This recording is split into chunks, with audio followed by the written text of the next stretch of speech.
Halo Poloh, kali ini Dan Anime akan kembali melanjutkan cerita alur cerita anime Dada dan episode 12. Dan ini episode terakhir di season 1 ya Poloh. Tapi jangan lupa bila yang baru datang di channel ini untuk tinggalin jejaknya. Oke? Gak usah banyak ini itu, langsung saja mulai ceritanya.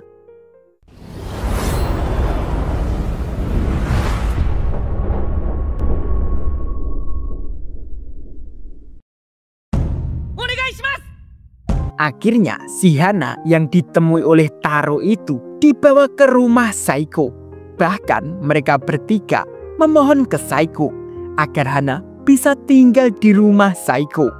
Karena Ayase pikir sudah punya kucing, maksudnya nenek turbo itu, kenapa Hana tidak tinggal di situ saja? Mendengar itu, nenek turbo pun menjadi kesal karena dia menganggap disamakan dengan si Hana. Saiko lalu menanyakan tentang si Taro. Ayase lalu memberitahu bahwa Taro sudah kembali ke ruang kimia. Dan Taro bilang dia bisa menjadi model tubuh biasa tanpa mengkhawatirkan Hana jika Hana bersama Ayase. Dan sebagai gantinya, Taro akan menyelinap dari sekolahan saat malam untuk menemui Hana.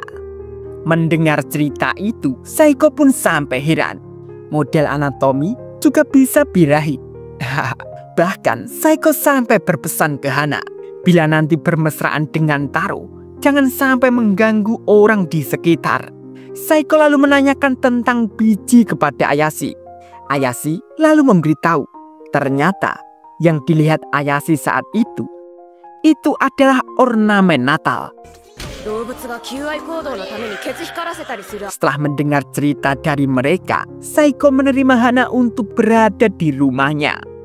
Lalu Saiko menyuruh Ayase untuk menyiapkan tempat untuk makan.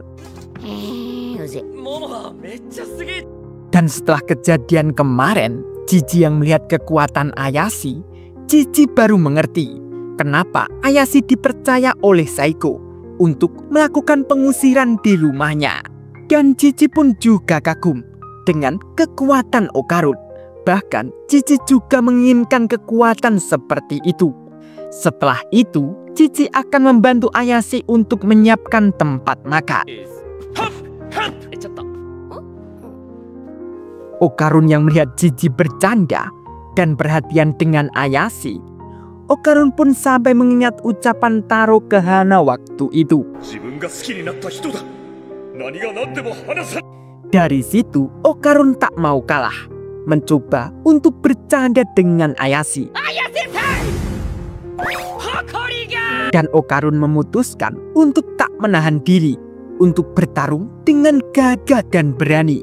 Mereka berdua pun bahkan sampai tidak jelas ingin menunjukkan rasanya kepada Ayase. Karena mereka berisik, Saiko pun sampai kesal. Hingga akhirnya mereka berdua pun kembali bersujud meminta maaf. Saiko lalu memberitahu ke Ayase untuk Ayase menyiapkan perlengkapannya. Karena akhir pekan nanti Ayase harus menginap di rumah Jiji. Mendengar itu, Okarun pun sampai kaget. Karena Okarun belum mengerti, dari situ Ayase lalu memberitahu ke Okarun bahwa Ayase harus ke rumah Jiji untuk melakukan pengusiran roh jahat. Okarun mendengar itu kembali menanyakan apakah Ayase harus ke sana dengan Jiji saja. Ayase lalu memberitahu ke Okarun bahwa dia berniat mengajak Okarun. Karena bila dia dengan Jiji saja, Ayase merasa tidak nyaman. Dengan semangatnya, Okarun akan ikut dan ingin cepat menyelesaikan agar Jiji bisa pergi dari rumah itu. Malam pun sudah tiba dan terlihat siswa sekolah akan melakukan uji nyali di sekolahan itu. Namun tiba-tiba mereka pun dibuat kaget. Ternyata Taro sudah berlari akan menemui Hana di rumah Saiko. Dia pun terus berlari, menerjang apapun yang ada di depannya. Dan dia pun bahkan juga sampai naik kereta. Setelah turun dari kereta, dia pun terus berlari. Sampai-sampai dia menyeberang jalan tak melihat kanan kiri. Hingga akhirnya sampai dia pun hancur berkeping-keping. Dan di halaman rumah Saiko, Ayashi menemani Hana untuk dia menyambut Taro. Dan waktu pun sudah jam 4 subuh. Taro tak kunjung datang. Namun Ayashi masih menemani Hana dan percaya bahwa Taro akan datang. Hingga akhirnya matahari pun sudah terbit. Dan terlihat si Taro baru datang. Kelamaan menyatukan tubuhnya kali. Akhirnya Taro dan Hana lalu bermesra-mesraan. Dan Ayashi ternyata sudah molor. Karena matahari menyinari tubuhnya, dia pun terbangun. Bangun-bangun, Ayashi pun langsung ngomel-ngomel, "Dok, kenapa Taro tidak membangunkan Ayashi dan malah bermesra-mesraan?"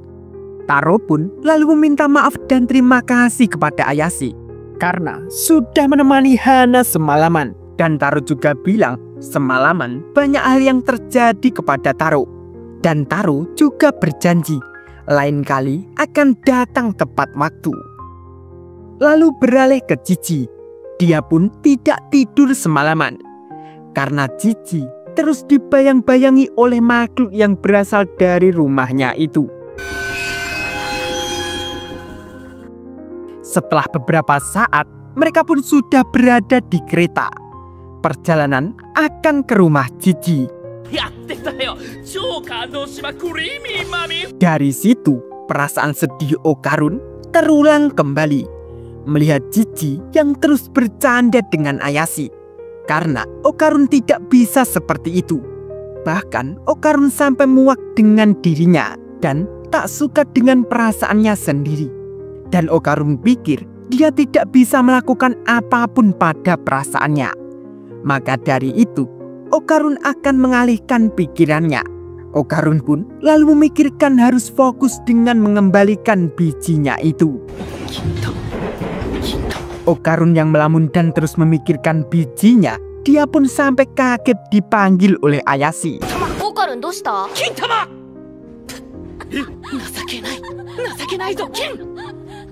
Tapi karena Okarun terus melihat Cici yang bercanda dengan Ayashi, Okarun pun tak kuat melihat itu. Dia pun lalu berinisiatif akan menarik perhatian Ayashi dengan membahas kesukaan Ayashi. Okarun pun sampai berteriak. Dari situ mereka lalu membahas tentang Tesu Hinoko dengan buku yang Okarun bawa. Okarun yang membahas itu, Cici pun juga tertarik. Karena Okarun tahu segalanya tentang makhluk-makhluk itu, Cici pun mengatakan menghormati Okarun sebagai teman. Karena Okarun teman Ayashi, Cici pun memohon ke Okarun untuk menjadikan Cici sebagai teman Okarun. Mendengar itu, Okarun pun sampai bengong. Karena itu baru pertama kalinya bagi Okarun seseorang mengajak Okarun untuk menjadi temannya. Setelah beberapa saat, mereka pun sudah tiba di kota tempat tinggal Cici yang berada di distrik pemandian air panas. Namun terlihat orang-orang di situ sedikit aneh.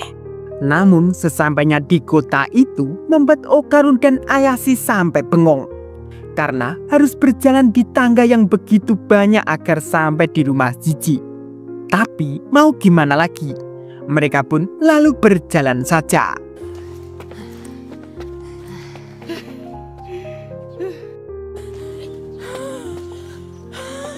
Sesampainya di rumah Cici, Ayashi dan Okarun pun sampai lemas.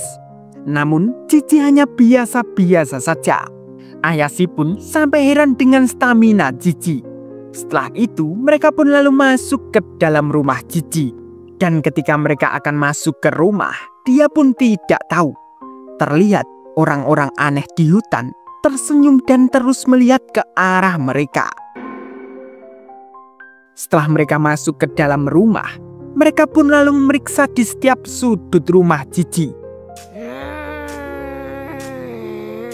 Namun Ayashi bilang, rumah itu tidak ada apa-apa. Tapi karena perantara roh bilang, rumah itu berbahaya. Menurut Ayashi, roh jahat itu sedang sembunyi. Dan itu hampir sama dengan nenek Turbo saat itu. Ayashi pun lalu meminta ke Jiji untuk membuatkan minuman. Setelah itu, Ayashi lalu mengajak Okarun untuk istirahat dulu.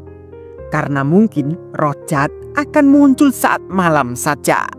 Setelah Okarun duduk di samping Ayashi, Ayashi pun lalu akan pergi ke pemandian air panas. Okarun pun sampai panik. Bagaimana jika nanti roh jahat muncul? Ayashi pun meminta ke Okarun untuk tenang. Karena tidak sampai malam, sore nanti Ayashi akan pulang. Dan Ayashi meminta ke Okarun untuk akrab dengan Jiji. Jiji yang sudah membawakan jus buat Ayashi, tapi Ayashi sudah pergi. Jiji pun lalu mengajak Okarun untuk main bola. Mereka berdua pun lalu bermain bola. Dan Ayashi pun sudah tiba di pemandian air panas dan berendam. Dan kenapa dia pergi sendiri itu? Agar dia tidak mengganggu Okarun. Agar Okarun bisa akrab dengan Jiji. Karena Jiji adalah teman laki-laki pertama Okarun. Namun dengan Ayashi berendam, terlihat seseorang mengawasi Ayashi di balik pintu. Okarun dan Jiji dengan bermain bola, dia juga membahas tentang Ayashi. Dan mereka juga mengatakan berbagai hal agar mereka bisa bersama Ayashi. Bahkan mereka pun sampai ribut. Namun dari situ Okarun menghentikan Jiji. Karena Okarun melihat sesuatu yang aneh di samping rumah Jiji. Beralih ke Ayashi. Ayashi yang sedang berendam. Dia pun didatangi oleh 5 orang bapak-bapak. Dan ternyata bapak-bapak itu adalah orang yang mengincar wanita saat berendam. Ayashi pun lalu akan mengurusnya dengan kekuatan biskisnya. Namun seketika, tangan Ayashi pun ditahan oleh salah satu bapak-bapak itu. Okarun dan Jiji karena penasaran, dia pun membongkar tembok yang terhubung dengan ruangan aneh di dekat rumah itu. Setelah dibongkar, terdapat banyak tumpukan kertas aneh di dalamnya. Wah, bakal seperti apa ya, Bre? Lanjut nanti di season 2 yang akan datang. Oke, terima kasih.